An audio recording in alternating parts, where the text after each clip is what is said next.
Hey guys, welcome back. BDCKR here. We're back with our weekly Q&A content. This is Season 12, Episode 22.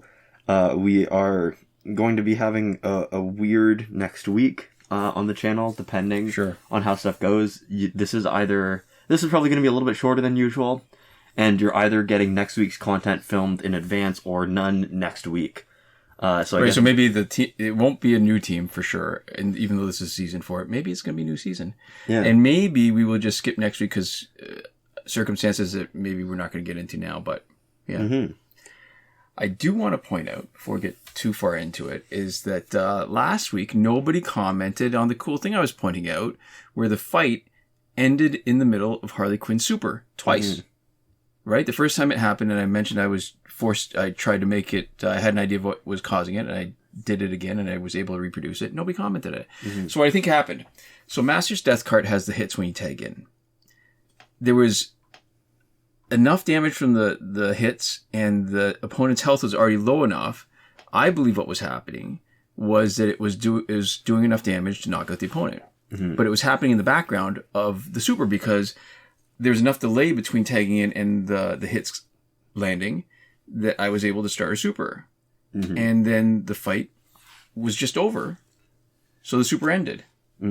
Which is wild to me. That the stuff in the background. So this is what it made me think of and why I think it's an interesting sort of possibility. Can you block a super and reduce the hit or the damage of a super if you hold your block? So if you start blocking when they do a super, we know that stuff in the background, now we know stuff in the background is still registering. It's still happening, right? So if you hold your block, instead of trying to get the sliding scale to hit like 49%, which I think is the maximum, I've just never had the willingness to give up on reducing the damage to the sliding scale to just try to hold the block. And I'm not entirely sure I know how much damage I was reducing without having looked at the characters and knowing how much their supers were supposed to be doing. Yeah.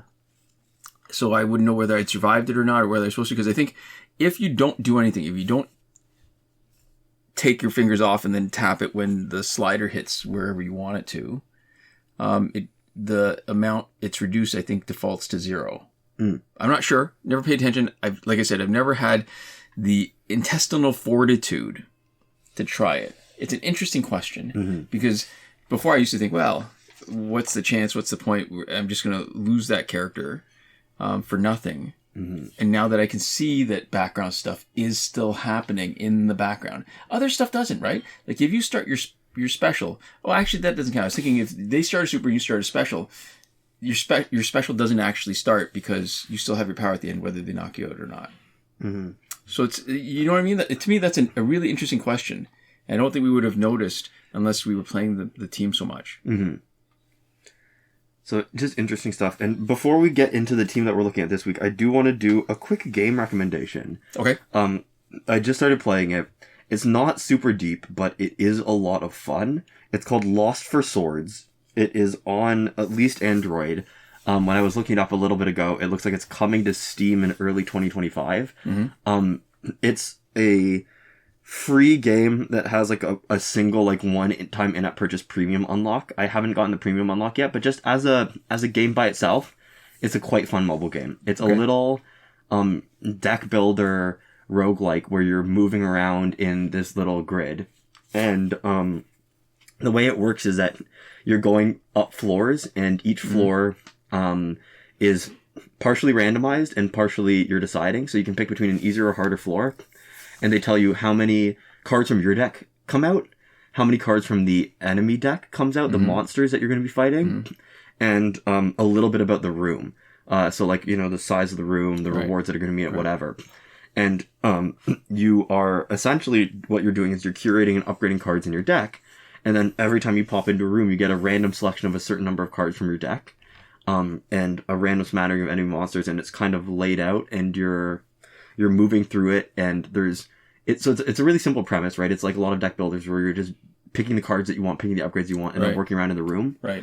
But based off of the fact that the enemy monsters are moving, and they only activate and start doing stuff when you flip them over by like being able to see them, getting line of sight. If they're right. blocked by other stuff, they're like inactive and you don't even know what they are. Right. There's this really nice sort of push and pull of order of operations, how you're positioning yourself, all this other stuff that comes together to make a nice, fun little game.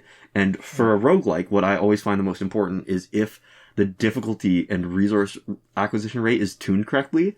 So it feels doable to win, but not too easy. It feels like you're making decisions that have real like outcome differences on the game. Right.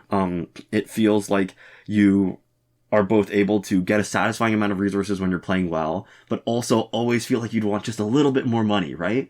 And that sort of balancing of like all of those little sort of dials are what make a game feel good. And I'll have to say that this game feels well tuned to me in that sense. Like it feels inherently very satisfying in a way that's kind of hard to describe, but for me is what makes a difference between a lot of mediocre roguelikes, because there's a ton of them out there, and the ones that like genuinely feel fun. This one feels fun. It feels like there's run variety. The combos feel satisfying, but not like massively overpowered. But you know, you can get those runs that are just so good that you feel like you're destroying everything. It's a good balance. Did you say you're going up levels?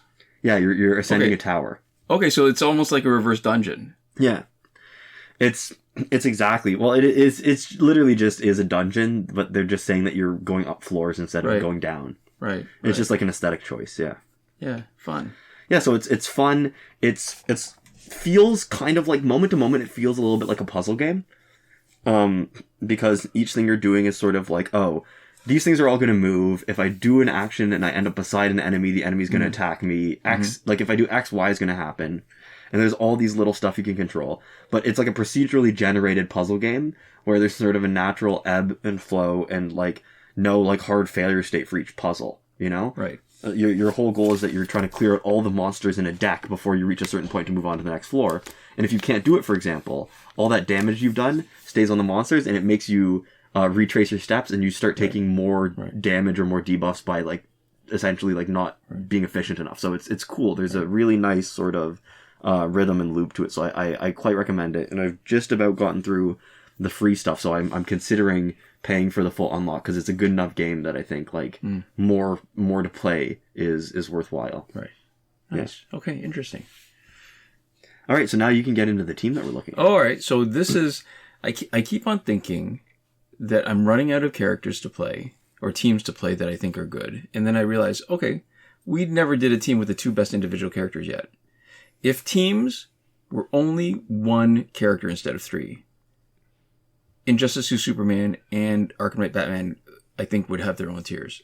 N52 Superman has 1,300 attack, 1,500 health at his base. It's the highest total base stats, and that doesn't even take into account his passive, which is Kryptonian Fortitude. It's got two parts to it. It's got every time Superman tags in, he takes no damage from the first special received. And the second ability, which is really two abilities, is bonus 5% damage and 5% health per promotion. Right? Because I think there's characters like Arkham Origins Deathstroke that gets a bonus in damage per promotion. And I can't remember who gets the bonus health per promotion. But I think it was one of the Scorpions. So he gets both. So he's essentially got three passive abilities. I mean, what you're looking at is a 35% boost to his damage at Elite 7, 35% boost to his health 2, and 50% boosts at Elite 10, which is wild. That would be the ability of a reasonable gear card. Yeah. So you can use the shield that he gets. Oh, I should point out, you get the shield even if he doesn't tag in. If he's the first slot, he's got the shield already. So it starts with it. Right. So it's unlike, say, Batman Ninja Catwoman, where she really does need to tag in to activate her passive. He does not need to tag in to activate that. You can choose to use the shield when you want. If you don't block, it will use the shield. If you block, then you keep your shield, but then you take blocked damage. The exception to that would be if you block and the opponent has a block breaker and they break your block, not only do you end up losing your shield, you will take the hit up until you release your block. So you take a little bit of damage and you'll lose your shield. So his special has 3 hits. They are based on just looking at the numbers. They're literally 25%, 25%, and then 50% damage. I posted a question in the Injustice Mobile subreddit just today. Because if you go back on this video, we're already in the 10-minute mark now. If you go back in this video at the 6-minute mark, there is a fight where Injustice 2 Superman does this special 2, and his first hit is almost enough to knock out the opponent. Actually, in this one it didn't matter. There was another one that I saw, but this one, his hit was not enough to knock out the opponent. And then as he's jumping up in anticipation of his second hit, the opponent gets hit with somewhere around 20,000 damage. Now you'd think it's the right timing for the Enchantress companion gear skulls to be hitting, but it's way too much damage, and it's only a single hit. And there was another fight like that where we hadn't done a special before that, so there shouldn't have been skulls, and I got to find the footage for it. But it was just enough on this first hit to not quite knock out the opponent, and then as he flew up, something knocked out the opponent. And so part of me wonders, I mean, again, animation-wise, the damage he takes he gives all the time really shows 3 hits. But I wonder if there's something there that I'm missing, because I don't know. I could convince myself the one at the 6-minute mark. I got to find the other one. And if I can find the other footage, I'll maybe put a note in the description. Yeah, because you're saying 20,000, which is pretty good damage.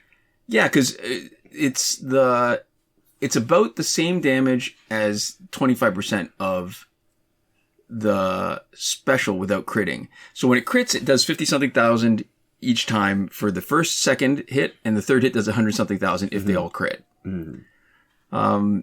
But yeah, so you just can't figure out what that damage is. Yeah, and he's got an amazing special too. There's a huge amount of spacing in between all 3 hits. They can all hit separate opponents. Now, maybe there's not enough damage to knock them all out, but there's at least the potential there. If you get a crit, that you could knock out all 3 opponents with one special 2. The main shortcoming, I think, with Injustice 2 Superman is a minor one, is that the gears boost attack or health, depending on what they do, from his base stat, not the passive augmented stat, which would be wild. That would be just too much, I think, especially given that his base stats are so high already. But that's the only sort of bad thing you can say, because overall, I think as an individual character, he's really good. The problem becomes when you put him on a team, because he doesn't really have synergy with anybody, then he doesn't gain nearly as much as, say, Flashpoint teammates with Batman. Yeah. So really good individual character. And the other really great individual character, so here's the problem too.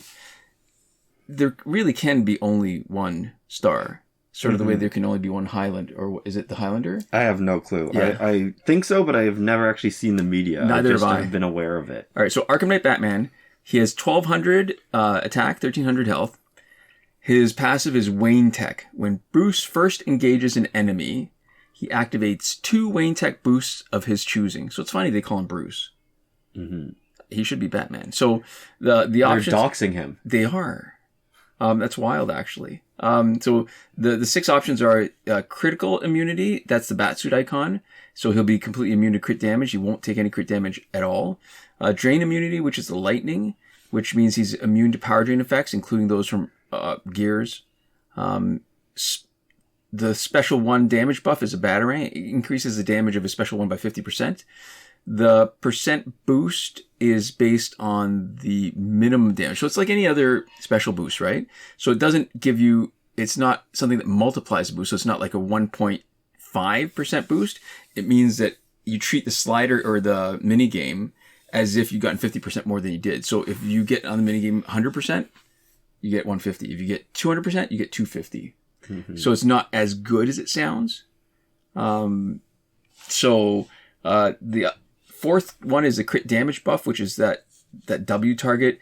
He'll do 25% more damage on crit attacks, which is, that doesn't move the needle too much for me. Power added is probably the most important one. That's the one with Batman and Lightning. It gives him 2 bars of power instantly. And he's immune to the power drain from Mother Box, because he's not starting the match. He gets it after. And potentially, if you give him Ra's Scimitar, you can have him have 3 bars of power, like do super right at the beginning, which is something Arkham Origins Batman cannot do, because he can't get the benefit of the third bar, right? Because technically, Batgirl, Ra's al Ghul Scimitar gives you the first bar, and then after the fight is started, you're using the next two, yeah. Right, you're using his passive. And then the last one is the cross, which is damage over time immunity. What you're seeing demonstrated is the glitch for the Wayne Tech boost, which we have a video for. Most of the videos, if we mention it, if you just use the right terms, you just type in BDCKR and then Wayne Tech glitch, you'll pull up the video where we show you. The idea is that you're supposed to only pick 2, but you can actually pick 3. Mm-hmm. What you do is you pick 1, and then you pick 2 more by touching the space in between 2 buffs. Yeah, so the only limitation is that 2 of them need to be consecutive. They need to be next to each other. Right, and the limitation is that there's 2 spaces out of the 6 potential spaces that don't work. And that's at the 6 o'clock position and the 12 o'clock position. So if you think of a vertical line straight splitting that circle of Wayne Tech boost in half, you cannot pick the top 2 or the bottom 2. Right, that are on either side of that split. So you can see most of the time we're taking power and crit immunity and damage over time immunity in most fights. And so here's the thing. He is the most versatile character because of how you can adjust his passive. Because technically you're getting... I mean, it's the one thing which is getting Wayne Tech boost, but they're all so different. Because there's only room for one of Injustice 2 Superman or Arkham Knight Batman to be the star, and since we've given Injustice 2 Superman Tattoo Totem, by default, I think he's going to be the star.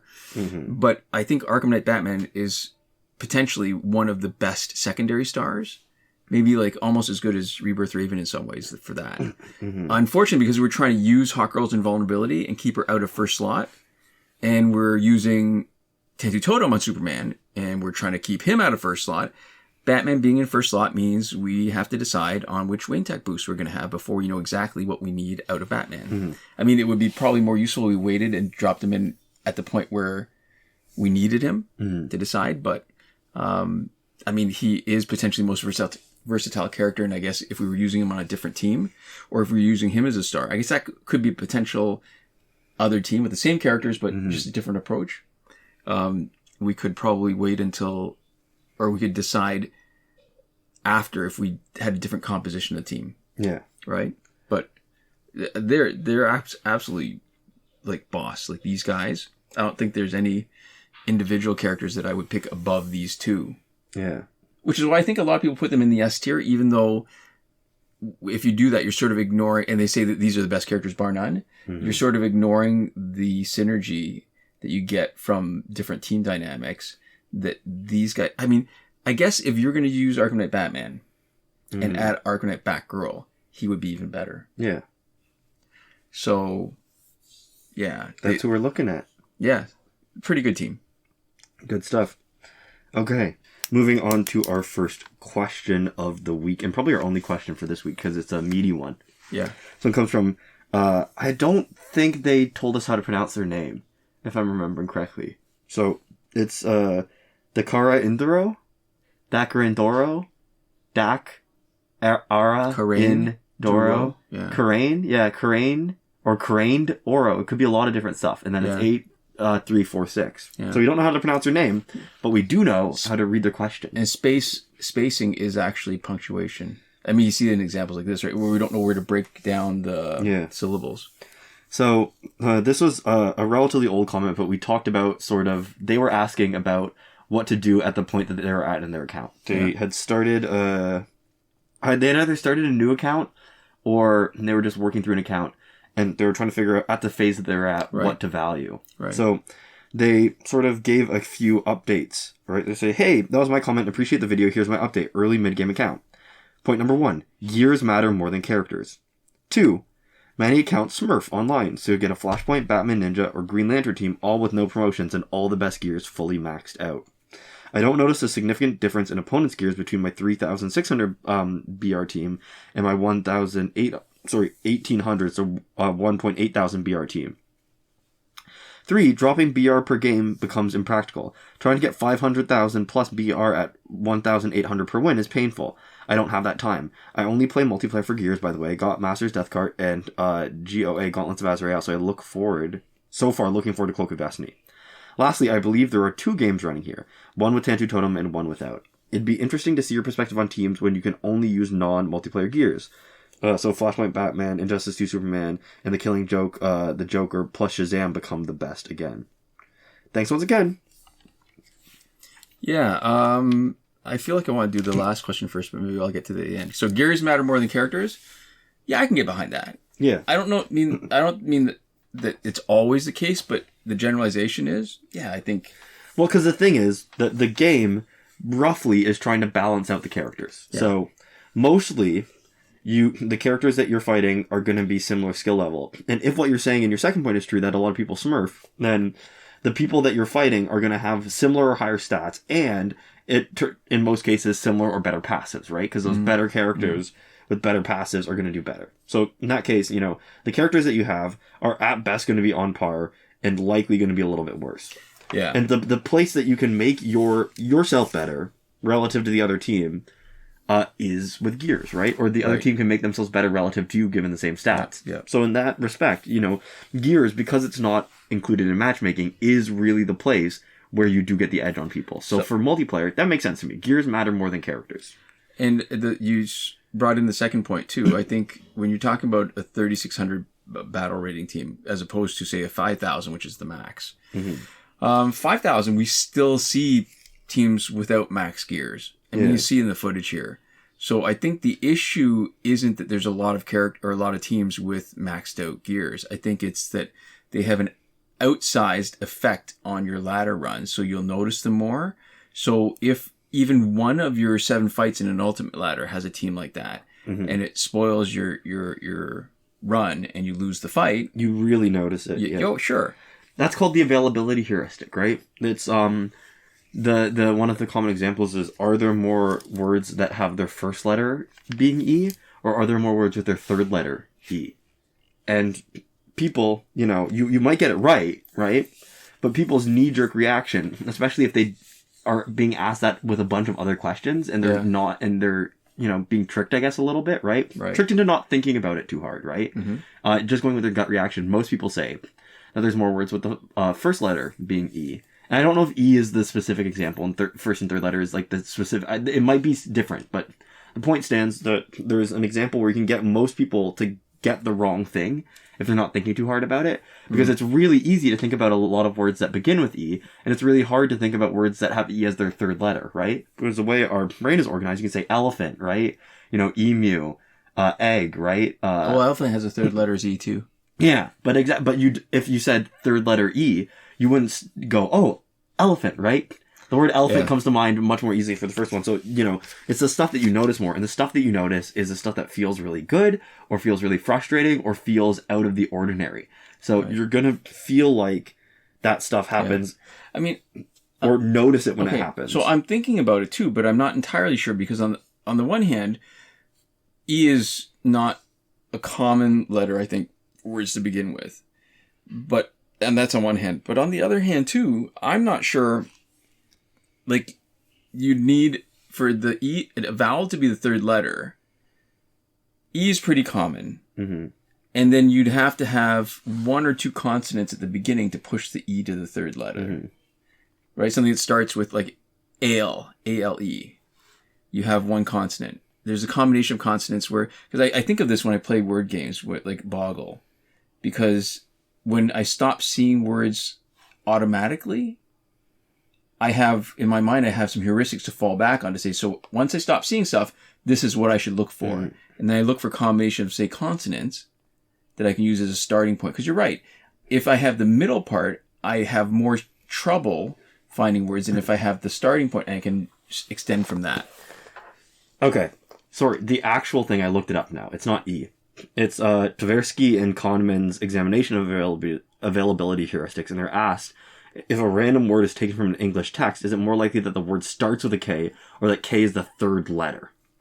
Okay. So it's not E, and people answer it by comparing the two, but people judge it, K at the start of the word, to be a more common occurrence. However, a typical text contains twice as many words that have K in the third letter than K in the first letter.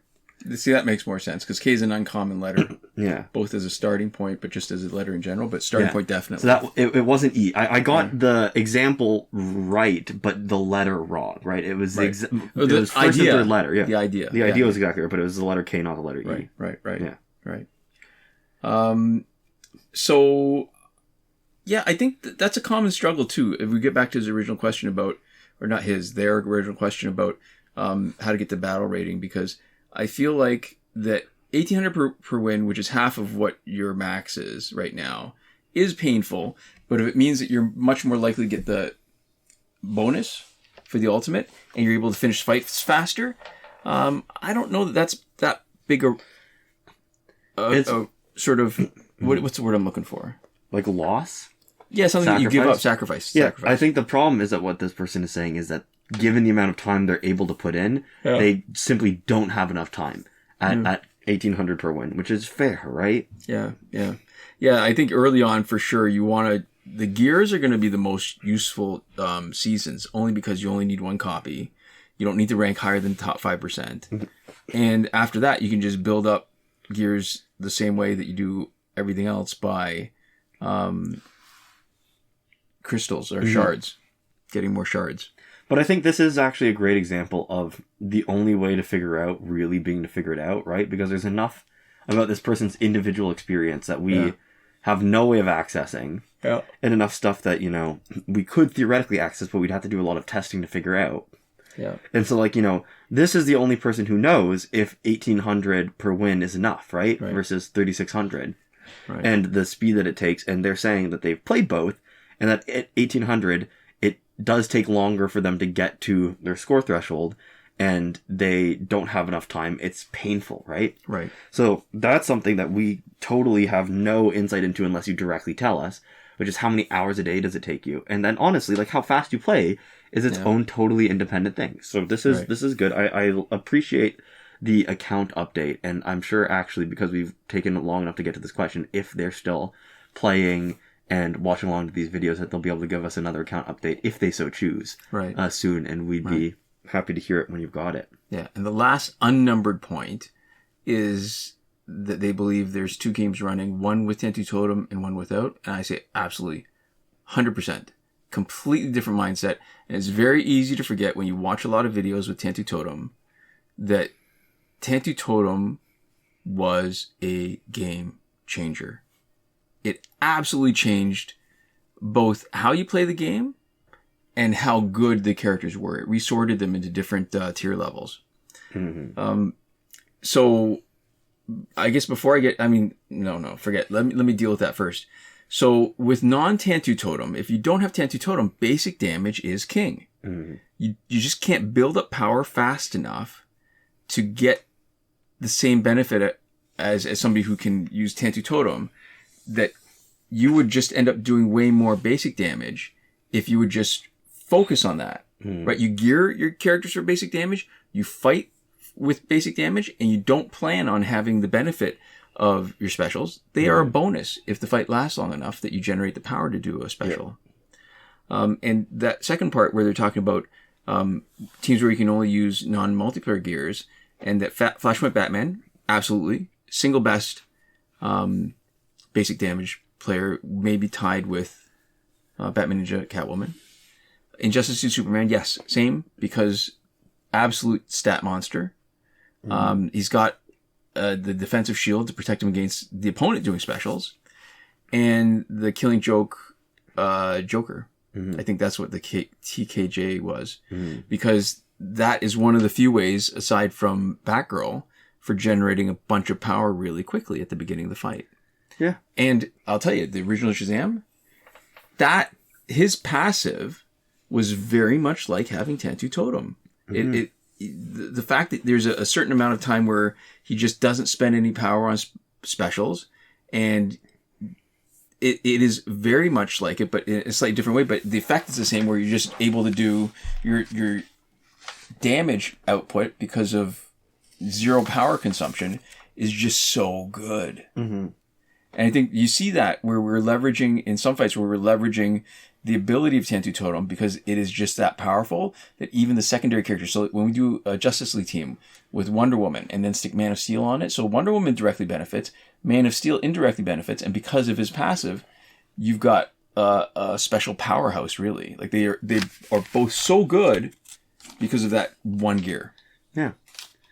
So there we go, and we actually weren't any shorter this week, so I guess that's normal. To finish up with a huge thank you to our wonderful patrons on Patreon. I'll let you do the honors this week. All right, that would be Michael Devries, Irvin Ruiz, Hoshi127, and Nora Klimek, who are supporting us on the credited level.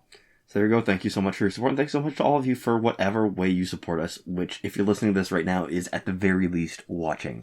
We'll see you next time. Komoda.